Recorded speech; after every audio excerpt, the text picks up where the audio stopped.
Assalamualaikum warahmatullahi wabarakatuh. Alhamdulillahirabbil alamin.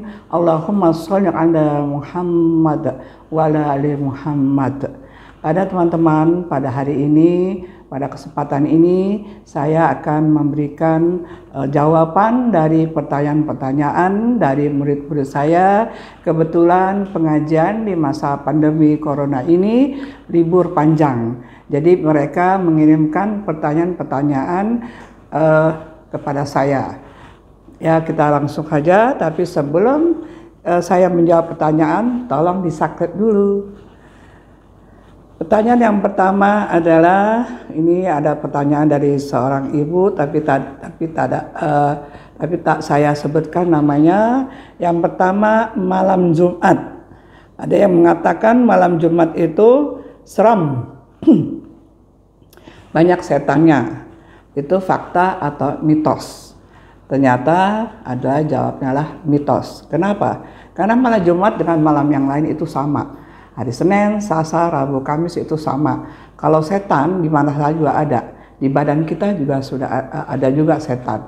Yang membuat kita takut itu adalah kita sendiri. Ya, setan tuh nggak mau ganggu. Dia kadang-kadang diam aja dia. Setan tuh tidak mau menampakkan diri. Dia senang di tempat yang gelap-gelap. Itu jawaban saya. Yang kedua, ada orang mengatakan kalau tidak dibacakan, tidak di acara pengajian untuk arwah yang sudah meninggal, arwahnya nanti gentayangan selama 40 hari atau 7 hari.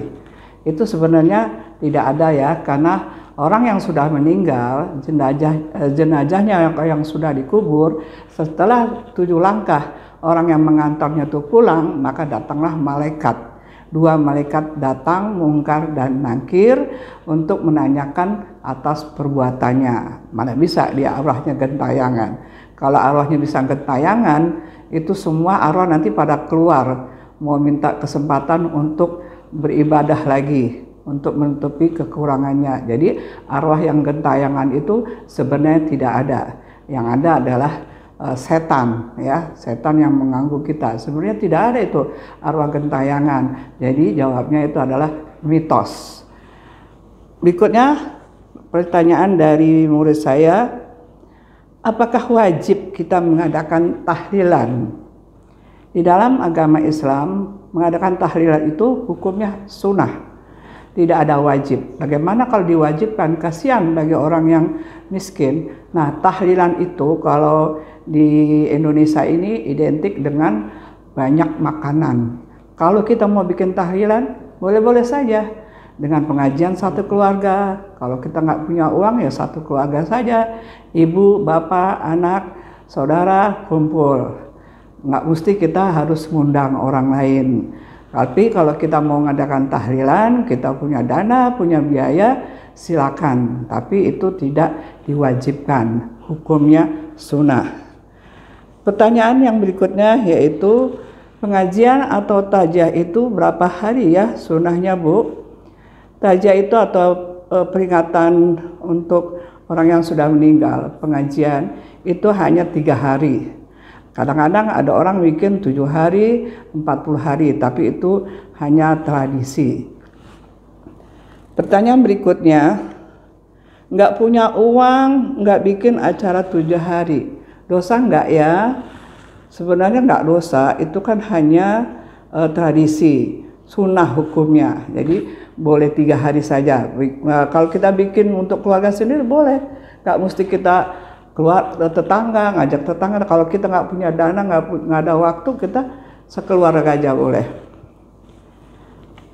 Nah, berikutnya yaitu pertanyaannya, bagaimana kalau lupa baca doa makan? Nah, bagaimana ya kalau kita lupa saking laparnya, kita sampai buru-buru makan, apalagi makannya enak ya, makannya pakai rendang, pakai tunjang, itu lupa baca doanya. Jadi doanya apa? Allahumma bismillahi awalu wa akhir. Bismillahi awalu wa akhir. Dengan nama Allah dari awal sampai akhir. Itu kalau kita lupa membaca doa makan. Oke? Untuk selanjutnya, Bagaimana kalau bercerai suami istri yang sudah 4 bulan? Boleh nggak kita rujuk lagi dengan suami? Boleh, tapi ada syaratnya, harus nikah lagi karena sudah lewat 100 hari. Kalau belum lewat 100 hari, boleh kita rujuk tanpa nikah. Tapi kalau sudah 4 bulan, mereka harus menikah lagi. Lanjut. Sebelum nikah mandi kembang supaya selamat. Ini syirik apa bukan ya Bu? Ini ada yang bertanya ya. Sebelum nikah mandi kembang supaya selamat. Nah ini termasuk syirik karena tidak ada hubungannya dengan kembang. Tapi kalau mandi-mandi begitu aja supaya wangi, boleh-boleh saja. Tapi kalau kita mempercayai ada kekuatan dari kembang itu termasuk syirik. Pertanyaan berikutnya, uang langkah karena adik duluan menikah. Ada sunnahnya enggak? Uang langkah untuk melangkahi kakaknya karena adiknya duluan menikah. Apakah ada uang langkah? Itu sebenarnya tidak ada. Malahan kalau ada orang yang sudah ada jodohnya, harus dipercepat pernikahannya. Nggak boleh kita halang-halangi, apalagi kalau kita minta uang langkah. Tapi kalau adiknya punya dana cukup, boleh ya kita minta hadiah.